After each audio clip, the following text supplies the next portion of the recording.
Starts now. Breaking news tops live on 5 this afternoon from the Cleveland Catholic Diocese. Within the hour, the church released new information about the reopening of 5 churches that were closed by Bishop Richard Lennon. Good evening, I'm Lee Jordan. I'm Leon Bibb. Pastors were named for those churches just a short time ago. Those 5 churches are St. Adalbert in Cleveland, St. John the Baptist in Akron, St. Casimir in Cleveland, St. Barbara in Cleveland, and St. James in Lakewood.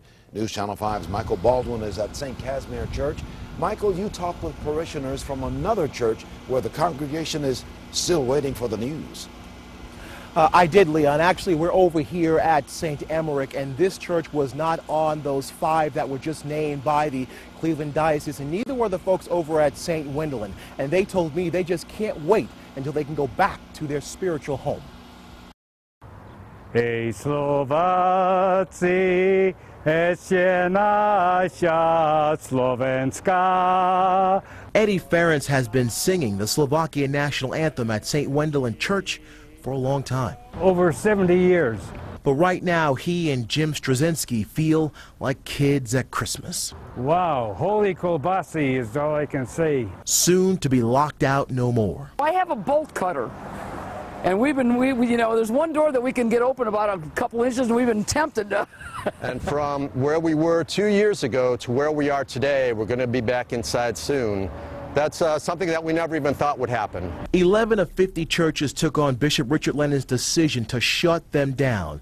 The bishop said he did it for financial reasons. In March, the Vatican overruled Bishop Lennon, saying he must reopen the 11 closed churches. As far as the pastors, parishioners here hope he's as committed as they are.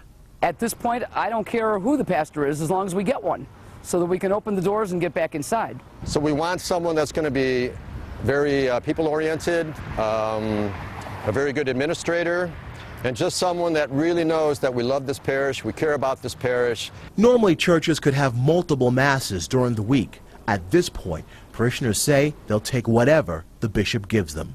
As long as we get back inside and have one Mass on Sunday, I think myself, will be all very happy, and we could always build on that, what is needed.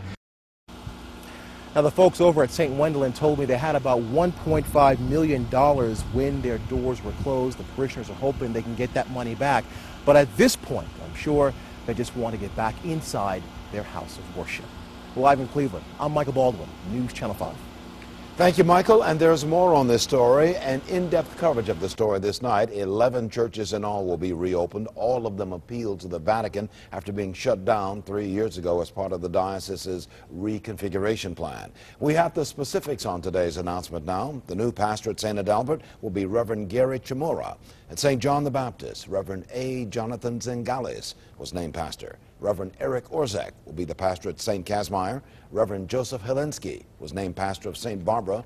Reverend Joseph Workman was appointed pastor at St. James. 6 other church congregations are still waiting to find out who their pastors will be. As we now appoint these pastors, and then there'll be a select number of them as well in the next 7 to 10 days. Once those pastors are in place, they will then have the responsibility to get the parishes up and running again. Bob Tayak of the Cleveland Diocese, a spokesman there. The new pastors will determine specifically when each parish will reopen. Bob Tayak says he hopes that happens by the 1st of August.